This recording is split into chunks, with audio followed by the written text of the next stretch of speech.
Actualidad, conversación y análisis con punto de vista. Aquí comienza Reunión de Pauta, con la conducción de Sebastián Aguirre.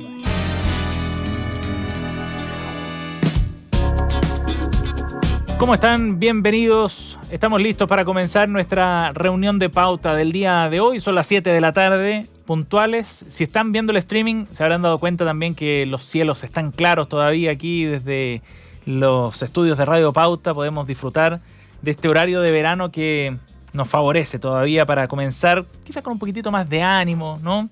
Esta edición de reunión de pauta a esta hora de la tarde. La semana pasada todavía estábamos a oscuras iniciando nuestro programa. Gracias por acompañarnos aquí en la 100.5, en la 96.7, si es que estás en Valparaíso, Viña del Mar, en Temuco también 96.7, 99.1 en Antofagasta y en pauta.cl, por supuesto, a todos los que están conectados a través de nuestro streaming. Vamos a darle la bienvenida ya a nuestros panelistas porque están conectados de modo telemático. Está listo ya para conversar con nosotros el abogado, doctor en comunicación de la Universidad de Navarra, académico de la Universidad Adolfo Ibáñez, director ejecutivo de la Fundación Piensa, Pedro Fierro. ¿Cómo estás, Pedro? ¿Qué tal? Hola, Seba. Bien, por acá estamos. ¿Todo bien? Gracias por acompañarnos. También está con nosotros la periodista, experta en comunicación política, directora de Factor Crítico, profesora de comunicación política en la Universidad de Chile y en la Universidad Diego Portales, Jimena Jara, quien fue jefa de contenido del segundo gobierno de la presidencia en el gobierno de la presidenta Michelle Bachelet. Gracias por estar con nosotros, Jimena. Bienvenida. Hola, ¿qué tal? Seba, ¿qué tal, Pedro? Gracias por acompañarnos. Y aquí en el estudio estamos con Cristian Rodríguez, periodista, director de Pauta. ¿Cómo estás, Cristian? Sebastián, ¿qué tal? Jimena, Pedro, ¿cómo están? Muy bien, gracias por acompañarnos. Bien, por acá. Hoy qué envidia estar allá en el estudio. Sí, ¿cierto? Me dieron ganas de estar allá, sí. Crucé un pasillo y estaba acá con Sebastián, así que todo bien. Es como estar en la casa. Estar 100% invitados ustedes también, cuando quieran, a estar acá en el estudio de Pauta. Ya los vamos a invitar y tendremos la posibilidad de tener el panel, ojalá no mucho tiempo aquí en los estudios de Pauta. Estamos listos para comenzar con nuestra conversación de hoy, acá en Reunión de Pauta, con el análisis de esta jornada. Vamos a estar con las noticias coladas, como siempre, que nos traen nuestros panelistas de la pauta que arman Cristian, Pedro, Jimena, pero vamos a partir con el tema más largo, que queremos dedicarle un tiempo para profundizar en lo que está ocurriendo con el debate de los empresarios en la esfera pública, o con el rol de los empresarios en este proceso que está viviendo nuestro país, un proceso de cambio con una constituyente que está trabajando también para dar una nueva constitución al país o para ofrecer una, y donde también se están cuestionando distintos roles, ¿no? En un momento histórico en ese sentido también de preguntar cuál es el rol que tiene cada actor dentro de la sociedad. Y en particular el de los empresarios también está en tela de juicio. Y los mismos empresarios están haciendo ese ejercicio de ver de qué forma se insertan en el nuevo escenario político y social en nuestro país. Para dar pie a la conversación, tomemos dos cosas como elementos. Hoy día el diario El Mercurio publica una carta que firman distintos líderes gremiales. Juan Sutil, el presidente de la CPC, los presidentes de la Sociedad de Agricultura, de Comercio, de Minería, los industriales, la Cámara de Construcción, los bancos, CONAPYME, es decir, distintos rubros, distintos tamaños también de empresas, de distintas partes del país, porque hay cámaras regionales, y en este mensaje que dan, fundamentalmente entienden, dice, la trascendencia de lo que significa este proceso de redacción de una nueva constitución, del proceso constitucional. Quieren ser protagonistas también de ese proceso y aportar a diálogos que construyen el país, que es el título de esa columna. Es bien interesante ver de qué forma se van insertando de manera más activa en ese proceso de discusión. Y de hecho, esta semana Pablo Halpern, quien dirige un centro de reputación corporativa, planteaba que la estrategia adoptada por algunos empresarios de mantenerse pasivos o atrincherados, empujando sus agendas, solo empeorará su posición ante la ciudadanía. Son dos temas como para plantear el debate y abrir una conversación en torno a estos aspectos. Cristian, partamos con el análisis respecto a lo que significa todo este momento para los empresarios y a tu juicio, ¿cuál es el rol que están jugando hoy día? Primero hago un abstract que es mínimo, que Pauta es de la Cámara de la Construcción, o sea, un gremio empresarial, partiendo por eso. Y por lo tanto, es un tema que, en general, más allá del dueño, y yo creo que limpio, digamos, o es bastante fair play, comentarlo, un tema relevante. Nosotros el mandato editorial que tenemos en Pauta es tocar temas relevantes.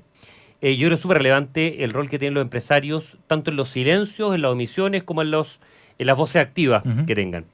El orden fue un poco distinto. Halper los asusó. Ajá. Yo tengo claro que recogieron el guante y hoy día parecen cogerte al mercurio.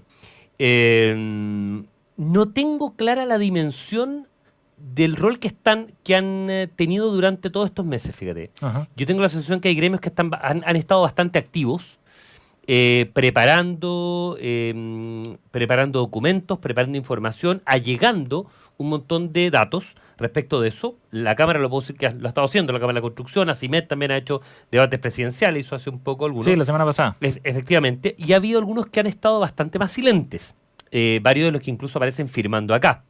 Hoy día en la mañana, en Pauta de Negocios, estuvo Richard von Appen, precisamente el presidente de la SOFA, quien tuvo un debate, una diferencia de opinión, con uno de sus directores, ¿no es cierto? Asbun, un hombre del grupo Luxich, con un cargo importante, no me acuerdo si es gerente general o presidente de la Sudamericana, precisamente por el rol que tenía. Aquí voy con todo este tema, o todo este contexto, que efectivamente hay una discusión o hay una preocupación de cuál va a ser el rol que van a tener los empresarios en el contexto del debate público, particularmente en materia convencional. Y uno se pregunta, bueno, ¿es necesaria esa voz o no es necesaria esa voz? Sí. Y yo creo que hay dos cosas para ir jugándose o tomando posición al tiro. La primera pregunta que uno puede hacerse es, bueno, ¿cuál es la voz que tienen que tener? ¿Por dónde tienen que ir los tiros? ¿Tienen que ir por la defensa legítima de sus intereses? La SNA agrícola, la Cámara de la Construcción, el tema inmobiliario, construcción, obras públicas, el tema banco financiero, lo que uno quiera, el legítimo interés que tienen particular, o hay una aspiración de bien común, de una recomendación, ¿no es cierto?, de un acompañamiento en el debate público permanente desde su perspectiva en este tema. Yo creo que las dos cosas no son necesariamente antagónicas, sino que tiene que ciertamente hay una legítima defensa de intereses, por un lado, pero también hay una preocupación genuina desde lo público. Y, con esto cierro, si es que consideramos tremendamente válido, absolutamente válido, que los empresarios como actores sociales participen en este debate, bueno, también lo tienen que ser otros actores de la sociedad civil. Y en eso, como los trabajadores, como los sindicatos, como las sociedades agrupadas, ciertamente, todos tenemos que confluir en un debate para que la Constitución que se redacte sea lo más representativa y perfecta posible. Jimena, ¿qué rol le cabe a los empresarios en este contexto? Les cabe un rol, sin duda. No sé si les cabe un rol tan estelar como les ha cabido en todas las otras discusiones públicas, y también sospecho que muchos de los recursos comunicacionales que han tenido en otras conversaciones públicas, le hace lobby, le hace otro tipo de prácticas y también malas prácticas, no las están teniendo con tanta facilidad en este contexto. Yo creo que el viraje de la forma en que se hace política, de la institucionalidad y de hecho esta misma institucionalidad recién creada, que es la convención que se va haciendo a sí misma, ha dejado perplejas a varias instituciones y a varios organismos, y entre ellos al empresariado que ha estado acostumbrado a relacionarse con la ciudadanía, tercerizando a partir de los partidos políticos y de los actores políticos, ¿sí? Entonces, normalmente lo que ha ocurrido en torno a los grandes temas de la empresa es que las empresas se acercan a los mundos políticos y tienen conversaciones políticas que luego se transforman en planes de comunicación política, de alguna manera, para poder tratar de transferir estas inquietudes del empresariado a la conversación pública. Y entonces ha pasado que además la crisis de confianza, y aquí yo quiero hacer entrar esta idea del impuesto de la confianza, esta idea de que están tan deslegitimados ciertos gremios, entre ellos los empresarios, que hay una cierta perplejidad y también una cierta vergüenza de entrar formalmente en la conversación, cosa con la que yo no estoy de acuerdo. Pero evidentemente todavía, y cuando hablamos de las empresas, como bien decía Cristian, son distintos gremios y algunos de ellos han estado en la conversación, al menos en el debate público y en la deliberación, pero en general no han tenido o no tienen claros cuáles son los conductos, los canales para poder llegar a los constituyentes mismos e incidir directamente en la deliberación sobre una nueva constitución. Ajá. Tienen que estar, pero para ello es necesario aceitar los caminos de conversación con la ciudadanía, que hoy día parecen estar bastante cerrados, y además tienen las empresas la obligación de volver a refundar su relación con la ciudadanía, dejando de tercerizarla en partidos políticos que por lo demás están tanto más desacreditados que ellos. Bueno, también. Interesante eso de los caminos. Ya profundizamos en ese punto, Jimena, pero quiero escuchar también a Pedro sobre este punto en términos generales, Pedro. Sí, a mí me parece muy interesante lo que se ha comentado. Tengo algunos matices, algunos matices. Antes de decir los matices, también tengo que hacer un disclosure. Disclosure se dice en el periodismo, ¿cierto? Sí, claro. Sí, porque claro, yo trabajo en la Fundación Piensa, en donde nosotros tenemos 56 fundadores que son empresarios. Son empresarios y de la zona, digamos, de la región de Valparaíso. Entonces, esta lógica de el interés público versus el interés privado o el legítimo interés privado es algo que en los inicios de la fundación siempre lo conversamos. Nosotros defendemos intereses como, por ejemplo, la descentralización, el desarrollo local, que pueden ser mirados como interés público. Distinto al trabajo que hacen los gremios, que legítimamente, ¿cierto?, protegen los intereses de su asociado, y eso tiene que estar, digamos, en la discusión. Ahora, yo creo que esa discusión hace 5 años, 7 años tenía mucho sentido. ¿Para qué decir hace 15 años o hace 10 años? Si me la planteo hoy día, le estoy perdiendo un poco el respeto a esa distinción, porque me da la impresión de que estos temas de los intereses públicos y los intereses privados están mucho más difusos. El caso burdo, ciertas empresas, qué sé yo, empresas nuevas o que se han hecho famosas, que tienen gran respeto por la ciudadanía, como por ejemplo Notco, ¿cierto? Que claro, uno no puede decir que Notco es una empresa repudiada por la ciudadanía.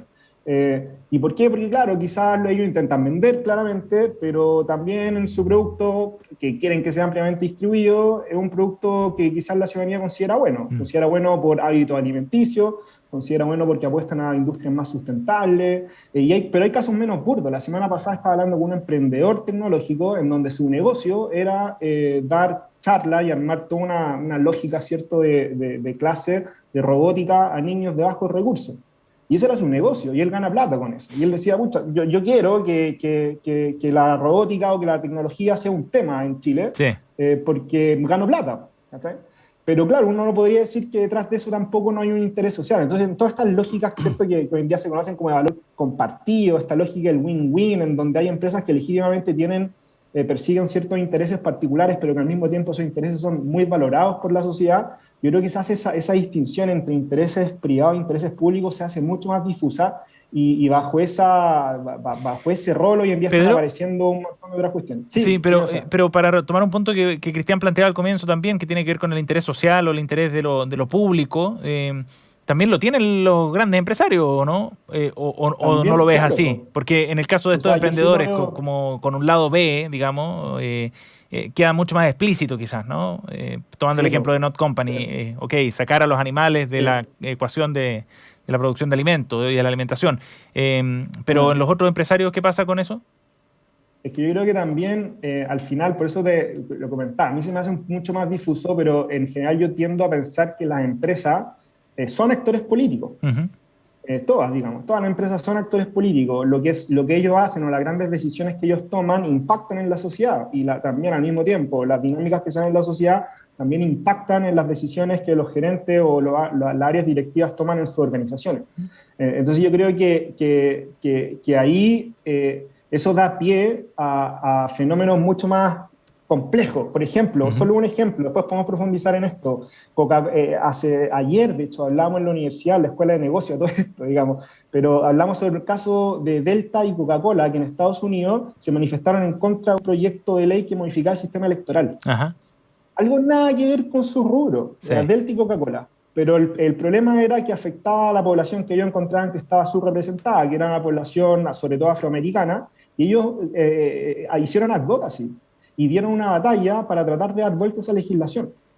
Entonces yo creo que al final algo parecido vimos en Chile, ¿cierto? Con Microsoft, en donde hace poco saca un comunicado y Walmart también, en donde saca un comunicado a favor del matrimonio igualitario, a favor de la Convención Constitucional. Entonces, en general, hoy en día las compañías se perciben ellos mismos como actores políticos. Sí. Yo creo que eso no es, eso es sano, digamos, es sano y hay que incluirlo, no solo los gremios. Bueno, ahí hay un contraste interesante, Cristian, entre dos empresas multinacionales, gigantes, que están desarrollando activismo corporativo y no una idea de acá nomás, sino que viene afuera también. Sí, efectivamente, yo me equivoqué, no es Walmart, es AmCham. AmCham era a propósito de gremio, que calza más como anillo al dedo todavía. Pero Walmart está ahí en AmCham. Sí, entiendo. Ciertamente, sí. Pero es por el matrimonio homosexual, digamos, y está Walmart perfecto. También tiene campaña al menos en el interior de su organización. Sí.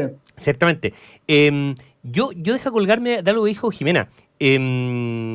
Yo creo que hoy el escenario ha cambiado completamente. Tú antes tenías... Yo me acuerdo, déjame poner un caso bien real. A mí me tocó, Sebastián, tú sabes, me tocó reportear un montón de temas económicos. Por mi vida anterior trabajé casi 20 años en el periodismo económico. Y me acuerdo perfecto la doctrina Filippi. Bruno Filippi, presidente de la SOFOFA. Y la verdad que era relacionarse, nunca dio entrevista, en sus 4 años pese a que hacía cenas para la prensa, pero nunca dio entrevista. Y siempre la relación era con la autoridad, autoridad política, claro. Autoridad / política, o sea, gobierno, ministro, todo por debajo, está perfecto. Porque era muy consistente en un minuto en que tú te relacionabas unilateralmente con el gobierno era el que creaba agendas políticas, perfecto, no hay problema. El problema es que hoy eso no te resiste, porque el gobierno... Está evidente que este gobierno no es el que tiene el poder o el sartén por el mango, ciertamente lo ha perdido a borbotones, por un lado, y por otro la sociedad civil se ha empoderado muchísimo. Claro. El ejemplo más claro es la convención, la votación, lo que uno quiera. Por lo tanto, ¿quién manda? ¿Quién es tu interlocutor? Y tú te llegas a comprender, y quien no lo comprenda creo que comete un profundísimo error, que tú tienes hoy una cantidad tremenda de stakeholders o de relaciones con comunidad, con clientes, con trabajadores, con un montón de cosas. Por lo tanto, esa es una primera dimensión del rol que tienen los empresarios. A mí me parece que cómo están enfrentando la conversación hoy es la manera de hacerlo. Señores, sentémonos, conversemos con los distintos actores de la sociedad, seamos uno más, démonos un poco la mano, busquemos el tema de la redacción. Pero no va a ser fácil. Para nada, pongamos en igualdad de condiciones, busquemos argumentos técnicos y desde nuestros valores y principios, que están perfectos, ¿no es cierto? Mira, yo quiero que tú entiendas mi propósito y mi negocio, porque yo estoy acá para ganar plata, para generar, ¿no es cierto?, una utilidad. Ahora, Jimena, tú planteabas la complejidad también de construir esos caminos, ¿no? Aceitarlos, decías, esos caminos para conectarse con esa nueva institucionalidad que está emergiendo, con la convención en particular. De hecho, hoy día en el Diario Financiero, Juan Pablo Suet decía que estaba calando muy fuerte la sensación de que no nos están escuchando, y el presidente de la Cámara Nacional de Comercio decía que los propios constitucionales no quieren recibirnos tampoco. No va a ser fácil construir esos puentes. No son puentes fáciles de construir y tampoco es fácil dejar de ser escuchado cuando uno es un interlocutor privilegiado, ¿sí? Entonces uno se puede preguntar legítimamente, yo sin desmerecer a Pablo Suet, ¿cuánto de lo que él dice es porque es real que no los están escuchando y cuánto se debe a que son uno más en esta conversación? ¿Sí? Esta costumbre de ser uno más en la conversación y no el privilegiado en la conversación es algo que se aprende. Y que les va a tomar tiempo, porque como decía Cristian, cuando tú conversas unilateralmente con el presidente o con la presidenta de la República o con el ministro y le indicas cuáles son tus preocupaciones, lo que tú ves con cierta preocupación, los invitas a jugar tenis o se hacen este tipo de interlocuciones, o incluso más transparentemente, cuando pides una audiencia pública y hablas con un senador, es completamente distinto que cuando tú solicitas una audiencia pública a la convención. ¿Sí? Llegas como un ciudadano más, aun cuando tú seas representante de un interés legítimo, pero es un interés legítimo en un sinfín de intereses legítimos y ahí hay una complicación. Entonces, evidentemente no es fácil hacer estos puentes. Yo no sé si los querrán o no los querrán recibir. A mí me parece un error cerrarse a la conversación, pero también me parece un error hablar de los empresarios como si fueran todos iguales, porque los mismos empresarios, los que hoy día están, los artífices de estos unicornios que tanto hemos alabado en términos de innovación, son los primeros en también apuntar con el dedo a un empresariado que hoy día se resiste a modernizarse. Y modernizarse significa entender que el capital reputacional ya no está en los intermediarios, Y no está en la publicidad, sino que está en la relación directa con la gente, está en las redes sociales y está en construir otros caminos que sean más ciudadanos. Fíjate que esto, sin yo tenerle ninguna simpatía, lo entendió mucho antes Luxit, que se hizo una cuenta de Twitter y aguantó el chaparrón, pero porque entendió que algo de su capital reputacional, que estaba en ese entonces muy alicaído, se jugaba en poder dar la cara. La licencia social, digamos. Eso es. Sí, perdona, Pedro, lo que decía, finalmente todo eso lo que plantea Jimena, me parece que lo plantea perfecto, es la licencia social, que la sociedad en sí te da a ti como empresa, ¿no es cierto?, para poder desarrollarte. Pedro.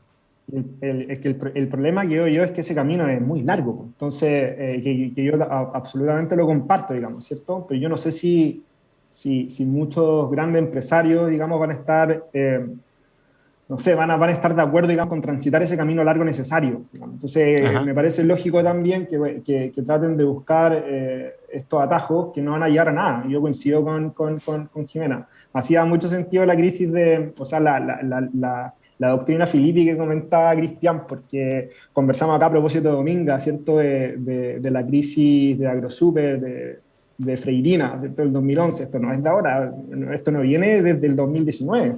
La crisis de Freirina pasó en el 2011, y la manera en que actuó AgroSuper era a la doctrina Filippi, que yo no la desconozco, digamos, ¿cierto?, pero el trato con autoridades, cuando en verdad no lleva a nada. O sea, todo el pueblo se te levantó y terminaste perdiendo todo, y puestos de trabajo para la gente, porque nunca hiciste ese trabajo comunitario, digamos, ¿cierto? Yo fíjate, Pedro, pero no lo hago en sentido peyorativo, ¿eh? Yo me acuerdo, por ejemplo, cuando lo digo solamente como constatar, cuando ocurre, por ejemplo, la agenda pro crecimiento, hace 20 años. La agenda pro crecimiento, Juan Claro, lo que hace es en una plataforma empresarial, no me acuerdo si fue en ICARE, no me acuerdo si fue el Día de la Industria. En fin, dice, señores, mira, esta es un poco la agenda. Le traza la agenda al gobierno, esto es lo que nosotros tenemos que hacer, que está perfecto. Fue una agenda súper tomada en cuenta por el presidente Lago, se consideró, hubo un montón de elementos de perfeccionamiento, de regulación, está perfecto.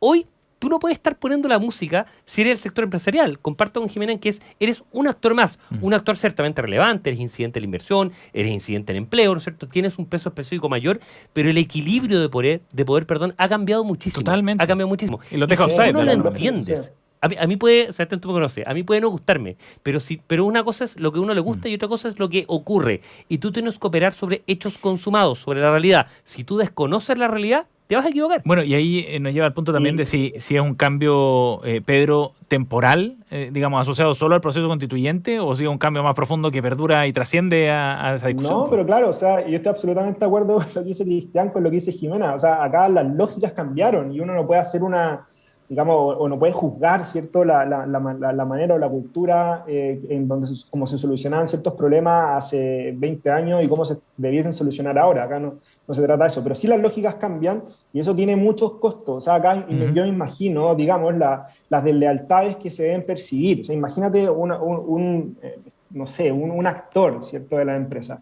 que siempre está acostumbrado a actuar de determinada forma, como decía Jimena, y hoy en día se siente poco escuchado. O sea, hay lealtades que se rompen, digamos, y que se rompen porque la manera en cómo solucionamos los problemas hoy en día cambió, ¿no?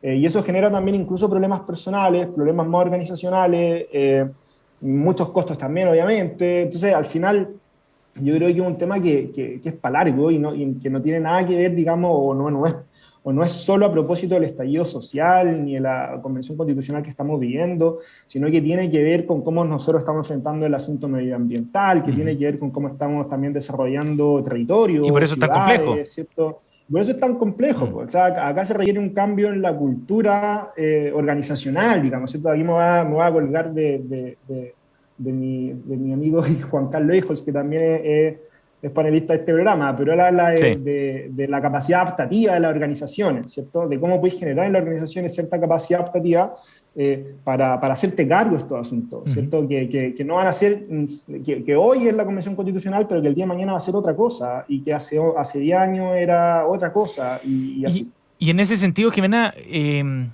¿cómo se hace ese trabajo comunicacional específicamente? A lo que voy es que, ¿cómo se logra transmitir ese cambio y que sea realmente percibido por la ciudadanía como algo genuino, ¿no? Y no algo, de nuevo, momentáneo? Mira, yo creo que el primer consejo que uno tiene que darle es bajarse el pony, de verdad, pero muy en buena ley, muy en buena lid. O sea, esta muy gráfico idea ese concepto. de creer creen que tienen que ir primero porque son los empresarios, eso cambió y les puede gustar o no gustar. Mira, fíjate que hace un año me tocó en un panel con empresarios, con altos directivos de empresas muy importantes, decir que uno de los temas que se iba a discutir era la extensión y la pertinencia y los límites, etcétera, y las exenciones del concepto de propiedad, ¿sí? En la Convención Constitucional. Y entonces uno de esos directivos me dice, es que si empezamos a discutir sobre la propiedad, está todo perdido. Le digo, pero si yo no soy convencional, no soy candidata, o sea, yo no les pongo la agenda, yo les estoy diciendo lo que va a ocurrir. Y si ustedes no se allanan a esa conversación, que puede gustarles o puede no gustarles, lo peor que les puede pasar es que una conversación sobre algo que les influye sea una conversación en la que ellos estén ausentes. Eso es lo peor que puede pasar. Sí. Entonces, lo primero que tienen que hacer es bajarse el pony, entender que efectivamente esas lógicas cambiaron, comprender que hoy día los partidos políticos y los liderazgos políticos no son un salvoconducto hacia la ciudadanía, sino que tienen que generar caminos directos y creerse esos caminos directos y elegir los mejores voceros. Sí. Yo no sé si hoy día el presidente Lasso Fofa es el mejor vocero frente a una convención encendida, ¿te fijas? O sea, busquemos puntos de acercamiento porque vamos a tener que conversar. Sí. Cristiano, una última pregunta y luego te doy la palabra al tiro, Pedro, para ver también cómo se recupera la legitimidad del empresariado, porque una cosa es la confianza, pero que puede trascender o estar generada por determinado vocero, un protagonista específico, qué sé yo, por líderes puntuales, pero otro tiene que ver con la legitimidad de la actividad empresarial en sí. Oye, yo creo que está tremendamente cuestionado, yo lo encuentro dramático, para ser bien... Es de las cosas que más me preocupa del Chile actual. Me preocupa mucho más que la convención, mucho más que los límites de ciertas cosas, es la debilidad, por ejemplo, de la utilidad legítima, por ejemplo. Yo creo que hay un montón de casos. Estuve a punto de cambiar la noticia colada precisamente a raíz de este tema, pero la mantuve. Digo, oye, ¿por qué las empresas van a ganar plata? Por ejemplo, ¿por qué el tema de las cuentas, por ejemplo, de las cuentas básicas? Sí. Pero igual son 500.000 millones de pesos lo que deben en deuda. Oye, pero una raya al tigre, una raya en el agua, ¿qué les hace si ganan un montón de plata? Ese tipo de temas. Y finalmente, acá tiene que haber un trabajo que está haciendo. Yo creo que hay gente que está haciendo buena pega en esto. Ha habido gente que ha entrado al tema de manera bien distinta, desde estilos bien distintos, pero creo que hay un cambio generacional también de este tema, que tiene que ver con hacer entender o atenazar un poco la explicación. Por un lado, y lo reitero porque ya lo comenté, por un lado, que la sociedad puede entender tu propósito, que es lo que te motiva finalmente, lo que te hace mover, lo que te hace levantar todo el día, y también entender tu negocio, y entender que tu negocio, que te permite generar un lucro, una utilidad, es beneficioso también para la sociedad, porque hay una evolución, porque hay empleo de calidad, por lo que tú quieras. Esa tarea es fundamental, porque genera un sostén, una arquitectura social que es indelegable, y el sector privado tiene que hacerse cargo de este tema. Pedro, antes de la pausa.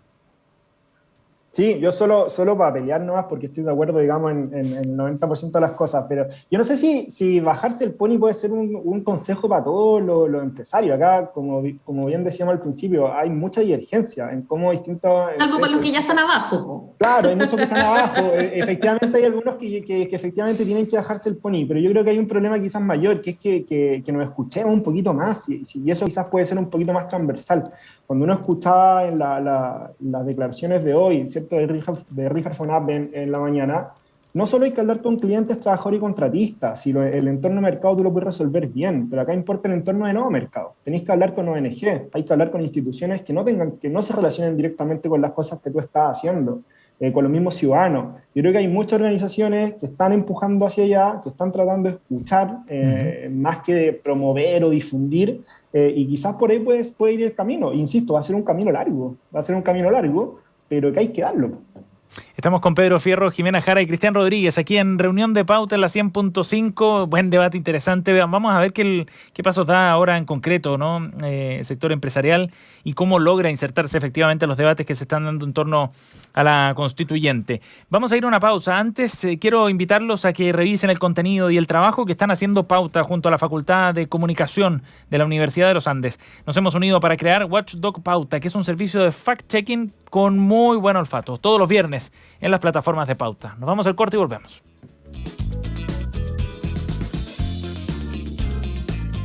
Escuchas Reunión de Pauta en Pauta 100.5.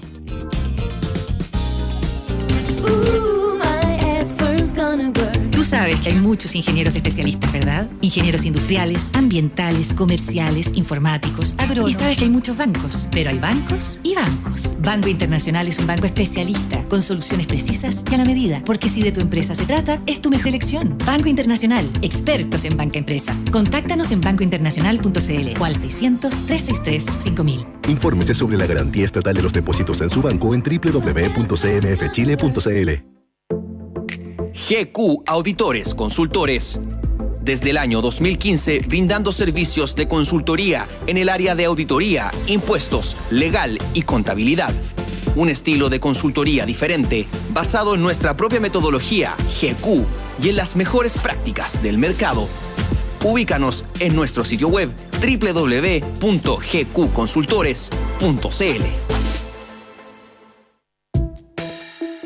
Programa Seguridad Social al alcance de todos presenta Mecanismos para determinar la vulnerabilidad, montos de pensiones y beneficios. El registro social de hogares es el mecanismo utilizado para establecer la vulnerabilidad socioeconómica de las familias y su derecho a beneficio del Estado. El registro social de hogares contiene información declarada por los hogares complementada con datos extraídos de bases de datos del Estado, desde los hogares, entre otros. Integrantes del hogar, antecedentes educacionales, de salud, vivienda, antecedentes de ocupación e ingresos, desde el Estado, entre otros. Ingresos por trabajo, información patrimonial como vivienda o vehículos. Esta información proviene de distintas instituciones, entre otras. Registro Civil, Servicio de Impuestos Internos, Superintendencia de Pensiones y Salud, Administradora de Fondo de Cesantía. Quienes integren un grupo familiar perteneciente al 60% más vulnerable de la población, determinado por el puntaje de focalización previsional, tendrán derecho al pilar solidario de pensiones. Conozca más acerca de este programa en www.ciedes.cl. Esta es una iniciativa financiada por el Fondo para la Educación Previsional, FEP, administrado por la Subsecretaría de Previsión Social del Gobierno de Chile. www.previsionsocial.gov.cl.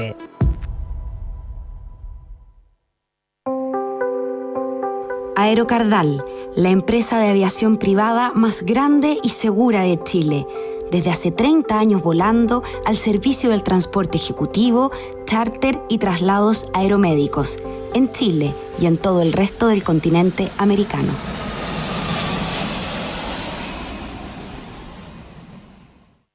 En Principal, creemos que ser expertos globales en inversiones es que tú puedas acceder a oportunidades únicas para invertir 100% en el extranjero y que cuentes con la mejor administración de tus inversiones. Por eso, contamos con una red de boutiques financieras que te permitirán acceder a los principales mercados financieros del mundo. Ingresa a principal.cl y asesórate sobre cómo complementar tu portafolio. Principal, tu principal inversión, eres tú. La rentabilidad es fluctuante, por lo que nada garantiza que las rentabilidades pasadas se mantengan en el futuro. Ya estamos de regreso. Escuchas Reunión de Pauta. Pauta 100.5. Estamos de vuelta, 7:33 en vivo aquí en la 100.5 en Reunión de Pauta de día jueves, junto a Pedro Fierro, Jimena Jara y Cristian Rodríguez. Y estamos de vuelta con nuestra efeméride también del día de hoy para recordar un trabajo que es un clásico también. Imagine es el segundo álbum de estudio del cantante británico John Lennon y fue publicado precisamente un 9 de septiembre, pero del año 1971. Es considerado como su trabajo más popular como solista, y no es casual eso, porque se convirtió en el primer álbum número 1 de Lennon como solista. Grabado en febrero de ese año, del 71, publicado después en septiembre, el álbum contiene canciones más sofisticadas, más comerciales, quizás menos vanguardistas que en sus anteriores proyectos, como John Lennon Plastic Ono Band, pero de todas maneras le dio algunos singles, como el que estamos escuchando, Imagine, que da título al disco, que trascendieron a su obra, incorporándolo incluso a aquel catálogo que destacó siendo cabeza de los Beatles. A John Lennon y su obra Imagine lo recordamos a esta hora aquí en Reunión de Pauta.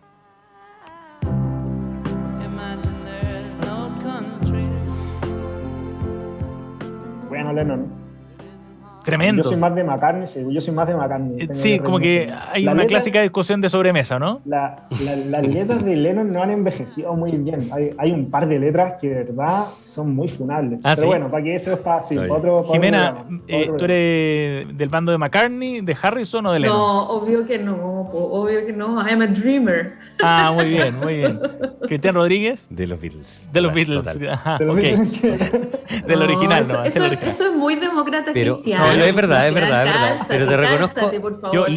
Yo me matriculo con el bando de McCartney. Y deja hacer más de ese todavía. Y fíjate que Imagine no es la canción que me gusta de los Beatles. No, tiene canciones mejor. Pero todo bien. Está bien. Pero es un gran grupo. Cristian Rodríguez, Pedro Fierro y Jimena Jara con nosotros. Vamos a ir a las noticias coladas, las que nos proponen nuestros panelistas. Y partamos con la de Jimena.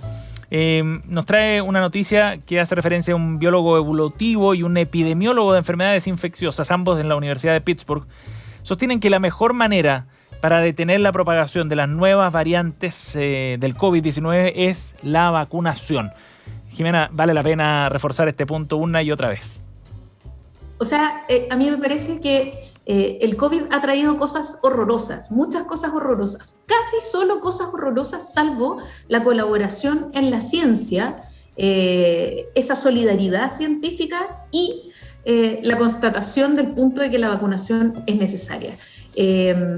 Yo soy súper tajante en esto, o sea, a mí me parece que la voluntariedad de la vacuna es una cosa brutal, o sea, si además estamos en presencia de esta evidencia, que no solo dice que la gente que está en la UTI es mayoritariamente la gente que está sin vacunar y que por lo tanto es un peligro en términos de transmisión de sus cercanos y es un peligro hacia sí misma y además colapsa el sistema de salud, o sea, sus puros costos, pero además se suma la evidencia de que al permitir la transmisión y la réplica de los antirretrovirales, que es una explicación muy compleja que viene en la noticia, se van haciendo más copias y así, por lo tanto, se va multiplicando la posibilidad de que se generen nuevas variantes. En resumen, los antivacunas tienen la culpa de casi todo, de lo que sigue de ahora en adelante en las pandemias, y me encanta decirlo. Estábamos conversando la tarde en Pauta Final con Tomás de Rementería, y él que trabaja en una UCI en la Clínica Santa María, comentaba precisamente eso. La mayoría de los casos que están hoy día en una UCI son de personas que no se han vacunado, o sea, los argumentos están bien a la vista. Pedro. Sí, yo no tengo tanto más que agregar, la verdad. Estoy absolutamente de acuerdo con ahí la precisión que hace la Jimé. A mí me sorprendió, esto no tengo el dato, no lo leí, lo escuché nomás, pero creo que en Estados Unidos como un 30% de la gente que se declara republicana, por ejemplo, no se está vacunando. A mí, de verdad, yo creo que ese problema al menos no lo tenemos tanto en Chile. Y nada, me pareció atroz el dato.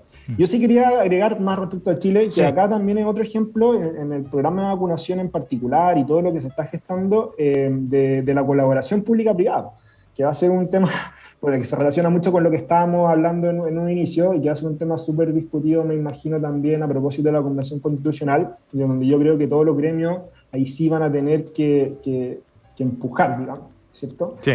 Colaboración público-privada y por el otro lado también descentralización. En mi humilde opinión son dos temas que el plan de vacunación ha dejado súper en evidencia de que hay que empujar.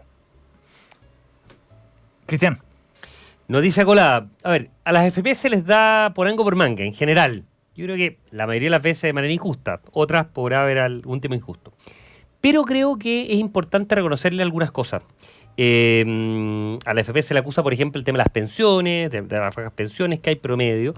y también se les destaca habitualmente por el lado de la rentabilidad. Pero hay dos dimensiones que creo que son importantes. Una es el tema de el aporte que han hecho en gobiernos corporativos. Las AFP es bien perno esto, pero han dado peleas bien interesantes, bien interesantes en mejorar gobiernos corporativos.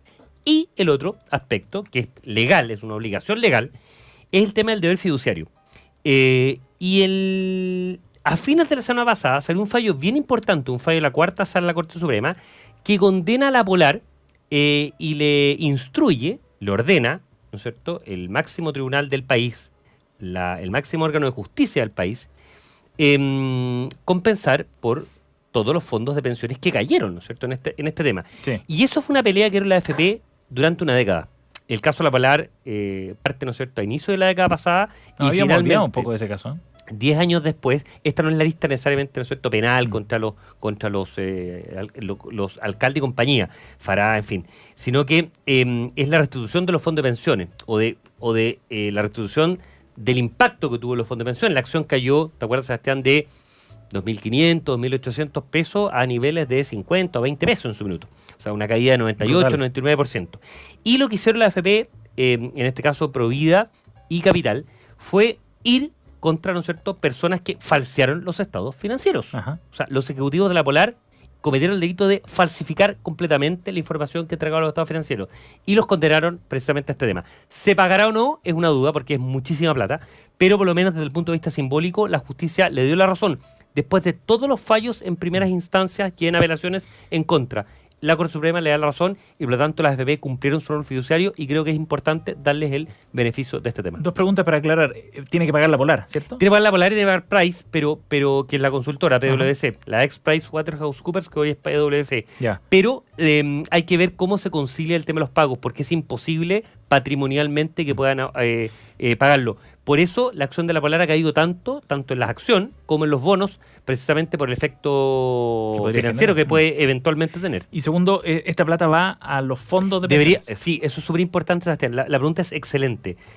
No va a las AFP, no va a las administradoras, va a los fondos de pensiones. Perfecto. Que son de todos los trabajadores chilenos. Pedro. Sí, a mí, yo también, no me siento ignorante en este tema, pero me llamó mucho la atención eso, el hecho de que, claro, acá lo que se está reclamando es plata que va a ir a los ciudadanos, digamos, ¿cierto?, a los fondos. Y eso me pareció súper, yo creo que eso tiene que ser bien comunicado, digamos, también por lo mismo que estaba hablando acá y las visiones que se tienen sobre el rol que cumple la AFP. Y también, claro, más desde el sentido leguleyo, la importancia de que esta fue una sentencia, digamos, de la Corte Suprema. Bien dice ahí, ¿cierto, Cristian? Acá en Chile nosotros bien sabemos, lo que diga un juez no obliga a lo que diga otro, pero es distinto cuando falla la Corte Suprema. Hay un montón de casos que se están viendo acá que están interesados y que tienen como interesado, digamos, a otras AFPs que no son las dos, digamos, que se acaban de sentenciar y que están en la misma, digamos, ¿cierto? Entonces, yo creo que es una tremenda señal, es bien complicado lo que se viene y vamos a ver cómo se resuelve, porque también como comentaba Cristian, obviamente la plata quizás no va a estar, no va a haber cómo pagar todo esto. O sea, estamos hablando de juicios de 70 millones de dólares. Sí, mucha plata. Un poco más probablemente, pero fíjate que más allá de que no se reembolse completo, hay un tema primero, un efecto señal bien importante, y segundo, algo de plata va a llegar al fondo. Va a llegar marginalmente a cada uno, pero es simbólicamente muy importante, y es súper relevante esto. El empresario, la empresa que comete delito tiene que pagar, Que es la señal de fondo. Exactamente. ¿Cómo solucionamos este problema de confianza? Bueno, con eso mismo. El empresario que comete delitos tiene que pagar y eso se tiene que comunicar, digamos, ¿cierto? Sí, de todas maneras. Jimena.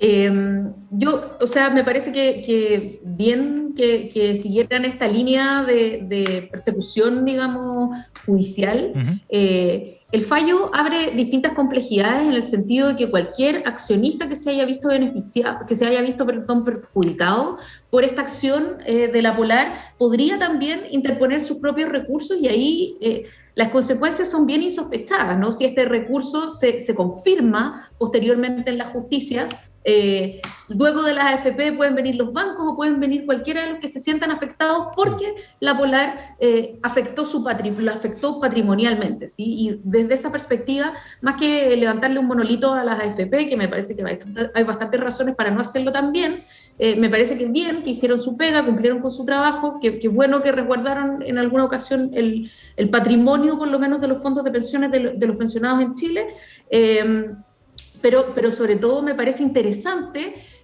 lo que se abre como perspectiva para relaciones entre privados, ojo, porque hasta ahora el manejo del propio negocio y cómo eso incide en que caigan las propias acciones y así caiga una serie de gente que había invertido en ti, no había sido un tema tan socializado. Entonces hoy día, al generar este movimiento, de alguna manera se introduce la pregunta sobre si alguien que comete una irresponsabilidad o un acto inadecuado que altera las posibilidades de supervivencia financiera o la rentabilidad en bolsa de una empresa, debe hacerse responsable también frente a todos aquellos que hicieron una prueba de confianza en sus acciones. Es una tremenda pregunta. Sí. Solo un matiz, yo creo que es importante el matiz. Yo creo que acá lo relevante es que había delito. Acá se falseó los estados financieros, porque siguiendo un poco el argumento que plantea Jimena, que no creo que lo diga en esta dirección, a lo mejor estoy de intérprete de ella, pero es, por ejemplo, tú cometiste a lo mejor una jugada más audaz en materia financiera y te equivocaste como management, como administración. Bueno, eso creo yo, desde mi perspectiva, no debería llevar a que si la acción cayó fuertemente, ¿no es cierto?, hay una acción penal, una acción punitiva respecto a este tema. Lo que sí creo que es importante es que cuando se comete un delito, se falsea, como ocurre, por ejemplo, el caso Enron, como ocurre, por ejemplo, el caso La Polar, evidentemente tiene que haber un cumplimiento del tema, porque tú compraste acciones en su minuto, con una información determinada, cuando tenías, ¿no es cierto?, tasas de impagos muy bajas, tasas de cobrabilidad extraordinariamente altas. Tú te puedes preguntar, bueno, fui un poco ingenuo, cándido por haber comprado una acción que tenía tasas de morosidad 1/4 respecto al resto del retail. Esos son datos reales. Sí, pero supuestamente esta fórmula laboral, ¿no es cierto?, capturaba todo el crecimiento de las clases medias y por lo tanto era un driver súper importante para rentabilizarlo, ¿no es cierto?, respecto de Falabella, Ripley, Cencosud, que eran los otros segmentos. Exactamente. Está bueno el tema en todo caso, desde el punto de vista del gobierno corporativo, sobre todo del rol que está jugando ahí las AFP, en este caso un puntual por lo menos. Vamos al tema que nos propone Pedro. Según datos de la Fundación San Carlos de Maipo, el programa Familias Unidas tuvo un fuerte impacto en la comunicación familiar. Se redujo el consumo de alcohol entre los adolescentes. Cuéntanos un poco de este programa también, Pedro. Sí, a mí me llamó mucho la atención esta noticia, porque en algún minuto a mí me tocó conocer un programa del gobierno para tratar de hacernos cargo de los problemas de alcoholismo y de drogadicción. Y una de las cosas que más me llamó la atención era que en el programa en ninguna parte se mencionaba a la familia. Y de hecho en ese minuto lo hicimos notar en una serie de organizaciones que estábamos en esa conversa. Entonces cuando yo vi esta noticia dije, oye, nos escucharon, digamos, pero no era nada que ver con programas de gobierno, era una fundación, ¿cierto?, que estaba implementando este programa que había sido creado por la Universidad de Miami y que había tenido excelentes resultados en Chile. Por los datos ahí que tú estabas comentando, Sebastián, que los adolescentes que habían sido participantes de este programa, que atacaba a la familia, digamos, que intervenía a la familia, creo que consumían hasta 6 veces menos alcohol, ¿cierto?, que los que no participaban. Entonces, a mí me llama la atención este tema porque, y esto ya lo hemos conversado acá, hay mucha urgencia, hay mucho debate acerca del relato de la centroderecha o de cuál es el legado que nosotros que el gobierno va a dejar. Y ya hemos hablado acá sobre el tema de la familia, o sea, cómo se olvidan o cómo nos olvidamos siempre de la familia y nos acordamos de la familia cuando hay que hablar del aborto, cuando hay que hablar del matrimonio igualitario o cuando hay que hablar en general de temas falóricos. Pero cuando hay que hablar de drogadicción, cuando hay que hablar de educación, cuando hay que hablar, qué sé yo, de cuidados paliativos, que hoy en día se está discutiendo este tema, ¿cierto?, justo hoy, digamos, en el Congreso, no se menciona a la familia. No está la familia dentro de digamos, lo que estamos empujando muchas veces como sector de centro-derecha. Yo creo que hay un temazo que chuta, debiésemos haberlo visto. Hay en muchas luces. O sea, si queremos armar algún relato sensato, había que mirar la familia. Jimena. Yo creo que este es un buen programa, me alegra mucho que exista, pero también creo, y relevando en todo lo que se pueda las familias, creo que esta misma pregunta o esta misma relevancia que Pedro dice tiene este tema, debería también ojalá entenderla el gobierno, porque por cada peso que se invierte en política de prevención hay no sé, 10, 20 pesos que se invierten en persecución. Entonces, ojo, que cuando creemos en la prevención del delito o en la reconversión o en la reinserción, tenemos también que invertir, ¿no? Y eso lo digo porque en el fondo, si uno mira, yo lo estaba haciendo ahora, cuáles son los proyectos, por ejemplo, que se asignan por el Fondo de Seguridad Público, tú tienes solo alarmas, televigilancia, todo lo que tiene que ver con vigilar y castigar, y muy poco con lo que tiene que ver con prevenir, ojo. Y entonces a mí que me importa más la política pública, básicamente, que la política privada. Me parece que la familia y las familias están muy bien, son importantes, etcétera, pero más importante es que el Estado asuma cómo va a invertir su presupuesto de manera que pueda repartir entre vigilar y castigar, y por otro lado, en impedir la entrada de grandes grupos que, bueno, podemos hablar de cuáles son las grandes causas de la delincuencia, pero básicamente, si creemos en la prevención y si creemos en la reinserción, cosa en la que yo creo fervientemente, eso debería tener una contraprestación en términos de política pública, que no necesariamente es así, especialmente en este gobierno. Sí. Respecto a este tema particular del alcoholismo, lo que dice la Jime es evidente. O sea, yo voy a comprar una cerveza y me piden el carnet obligatoriamente desde hace un par de semanas. El foco es limitar, prohibir o tratar de controlar, ¿cierto?